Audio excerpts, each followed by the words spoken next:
బురదలో పడిన రత్నం ఏ విధంగా ప్రకాశించదో అదే విధంగా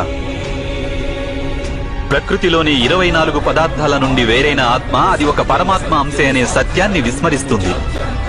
ఆత్మలు ఎక్కువ శాతం తమ దేహాన్నే సర్వస్వంగా భావిస్తాయి. తాము దేహానికి భిన్నమని అవి తెలుసుకోలేకపోతాయి. శరీరానికి కలిగే సుఖం, దుఃఖం, రుచి, వాసన ఇత్యాది అనుభవాలను అవి తమ అనుభవాలని భావిస్తుంటాయి. అసలు మార్పు కోసం ప్రయత్నం కూడా చేయవు.